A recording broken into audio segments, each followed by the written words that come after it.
Last week, I showed you how I made this bow maker.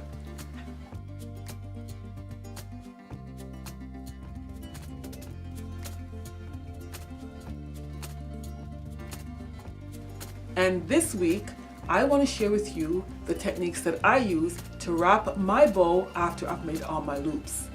I use different techniques depending on the way I feel at that very moment. First, I would like to start off by saying that this is a bodabara inspired bow maker made from cardboard. The one thing I've noticed when I watch online tutorials is that when it comes to gathering and wrapping loops, the wrapping material is almost always placed north to south.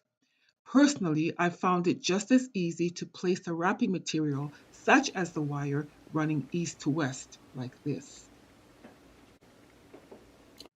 There are a variety of materials that can be used to wrap your bow, such as the traditional wire, the not so traditional yarn, matching of course, and your multi-purpose needle and matching thread. First, you're going to want to fold your wire in half. So this piece that I have here is an old piece that I'm just going to straighten out and reuse. So the length of your wire should be taller than the height of your post.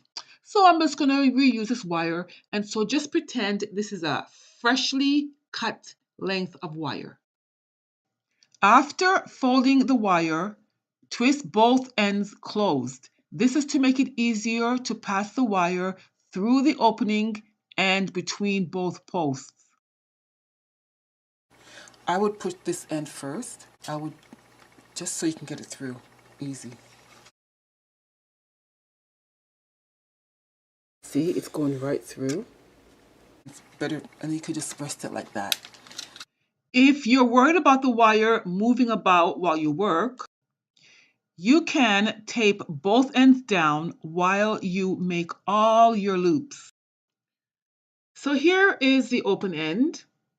Then we have the bow, and on the other side is the looped end. To wrap your bow, you need to bring both ends together like this. The wire is short, and I should have made it longer. But anyway, pull both ends together and push the open end through the loop. You want to grab it. I'm going to give it some help. And I'm going to push down here like that. And I'm going to pull. See. And then you've got your loop. You've got your loop right there. Right? And then all you have to do is do some more pulling. Push it down some more. Pull it back and forth. Then you're going to grab one end and just wrap. Wrap around in opposite directions with each one. And then you could just twist it. After you've twisted a few times, just continue to wrap the remaining wire around the bow. And if you make a mistake, you can just unwrap it and just open it up. Just open it up and take it out. It's not that hard, right? Open it up, take it out. Yeah, but it wouldn't be a good idea to reuse this wire because it becomes all bent out of shape. I just used it for demonstration purposes. But anyway, oh my gosh, I better get ready for work. It's time to go. I want to share something with you. Oh, 1 second. I want to share something with you guys. And it's not about bow making. Forget about that for a minute. Every morning when I get up, the first thing that I'd like to do is to go and check the weather, right? That's the first thing I do. I check the weather because I don't depend on the weather channels to tell me it's -10 or -20 or +10 or +20. I need to feel it so that I can dress accordingly and to feel it on my persons. So this morning though, for some reason, earlier this morning, I didn't check the weather. I came right downstairs because I was so focused on recording my YouTube content. And so I was down here recording and doing whatnot, recording and all that. And I lost track of time. And I said, oh my gosh, I got to go to work. I didn't even check the weather this morning. And so I dashed upstairs. And I was, you know what? I'm not going to tell you about it. I want to show you. Just follow me up the stairs. I'm going to show you what happened to me this morning, okay? Follow me up the stairs. Okay, I'm going to dash up the stairs. That's what I did this morning. I dashed up the stairs. Going through my door. And here I go. Open the door. I came upstairs to get ready for work. Guys, as usual, I looked outside. That's how I check the weather. This is what greeted me. We have to clean the driveway and walkway before we can even leave. I just thought I would share it with you. Just look at my daughter's body language as she stops and stares at me in disbelief. I know she's saying to herself, no, she's not filming this early in the morning. But you know what, guys? If you live in a snowy country like Canada, where you can get snow falling 2 or 3 days in a row and you have to shovel 2 to 3 times a day, you know what? You'd better find fun in it. I film a lot because I know that in the future, I can look back and have a good laugh, a good smile, because I know the memories are priceless. Look at the amount of snow that fell. Look at that. How many inches is that? That's a good 4 inches of snow. Oh my God. Winter Wonderland. If I want to know how heavy the snow is falling, I just look out the window at this lamp post. Wow, that's a lot of snow. And look, we still have to shovel the walkway. Okay, no more filming. I gotta get going. Okay, there you go. So I hope you enjoyed that little intermission. Now back to our bow making. Okay, back to business. So next I'm going to show you how I use the yarn, and you can do it too. Okay guys, we're going to place the yarn in a north-south direction like so. Okay, so fold it in half like we did with the wire. This is a long piece, but it's inexpensive, so I can afford to cut it long. Notice this board is not so well aligned with its neighbors. That's because I didn't hold it in position correctly while the glue dried.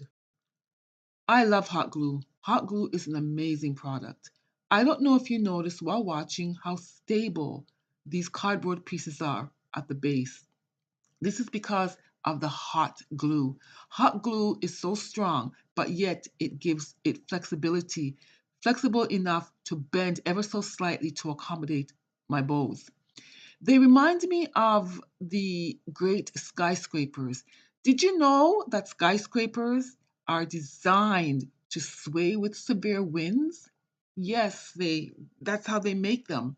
It's a combination of genius physics and engineering and a great understanding of Mother Nature. Amazing. Pull it up, and then look what I'm going to do. It's tight. See what I mean? And then you have your little loop that's inside. Again, you don't even have to separate them. You can just twist, and you can get like a needle, stick it in here, and you could sew it right through and secure it that way. Or you can just separate it like we did with the wire, and just wrap it around and then tie it off at the end. You just tie it off. After you wrap it a couple times, tie it like this.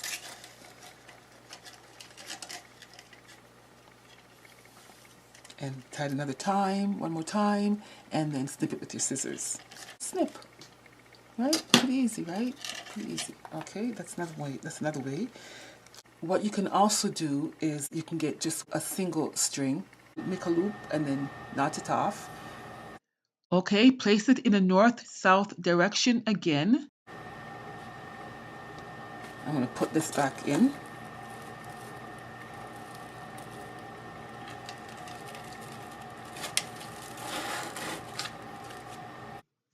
It won't matter which end the loop is placed, but grab both ends, bring them together, and thread one end through the loop. Now pull on the yarn until it forms a knot around the bow. Next, you'll pull on the yarn again to bring it up and between the boards. You can use a ruler to assist, but you don't have to.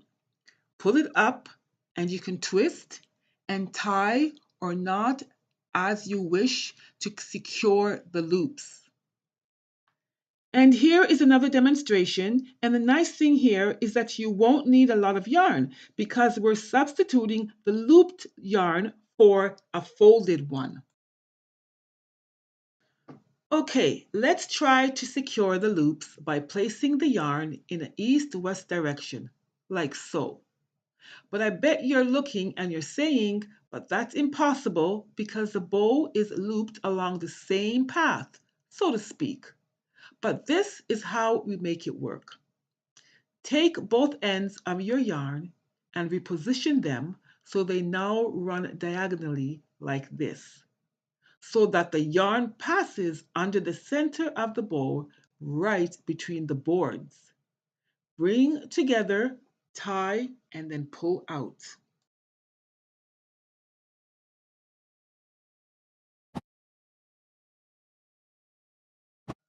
I think that needle and thread is probably going to be the least expensive way to secure your loops. After all, everyone has needle and thread, I hope.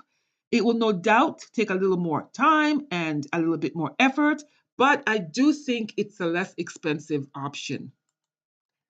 This is my bead spinner. It's for picking up beads as it spins, but I do not use it for that.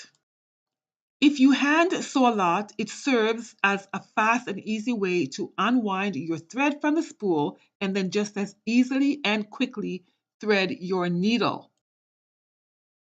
See, I've got all the thread I need, and then I can just snip it off. I just snipped it off. That's really, it is fabulous. If you don't have any yarn and the wire is too pricey for you, you can always use needle and thread. You only have to be careful how you remove the unwrapped bow from between the posts. Here is how. Place a ruler underneath your bow, any side. So like I said, I am just going to use the ruler because it's sturdy, and I'm going to use it on my left side. I'm going to place my left hand underneath the ruler, and I'm just going to put my thumb, both thumbs, right in the center on the outer sides of both posts, and I'm just going to lift. Do you see how strong this cardboard bow maker is? Just amazing, isn't it? I'm just going to hold on to this like that. I already have my thread ready, and needle is threaded. And all I'm just going to do is just going to stick it in. Use a sharp needle right in the center. And I'm just going to go in and out. Okay, I'm going to put one hand here like that. I'm just going to, one finger there. Sometimes you may need help to kind of push it through a little bit. Right, so here's what I'm going to do. There's more than one way to skin a cat. I'm going to use my pliers, and I'm just going to grab it and pull it through. Okay? Oops, I caught that in there. These are some of the things that we need to understand, that there's some things that can help us along. Not everything's not going to be simple, right? I'm going to put it back in again, push it through. And if I am having problems, which I'm not, I would use this flat nose pliers or any other kind of nose. Bent nose. You see the teeth? So it'd be perfect because it's bent and it just really gets a good grip. So this one here is kind of giving me a little bit of problems. So what I can do is I'm just going to take it again and just hold on to it and push it through. See? Take it off and I could just pull it through like this. Right? Okie dokie. So that's it. So you just keep doing that until it's closed. It doesn't have to be because it's thick, and that's why the needle is giving problems to go in.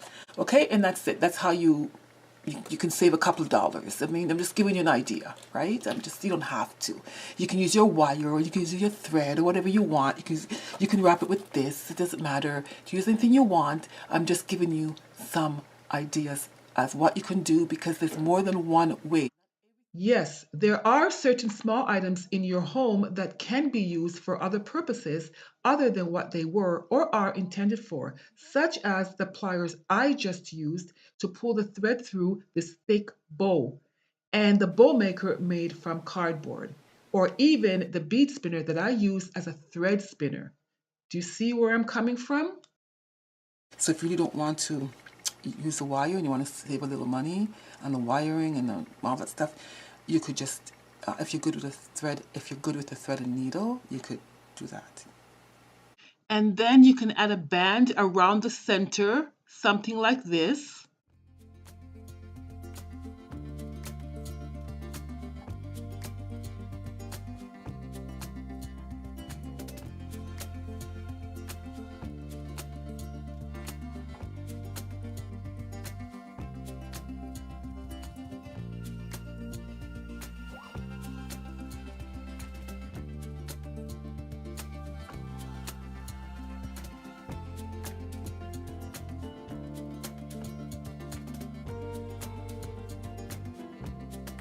This bow was sewn together for most of the video for demonstration purposes.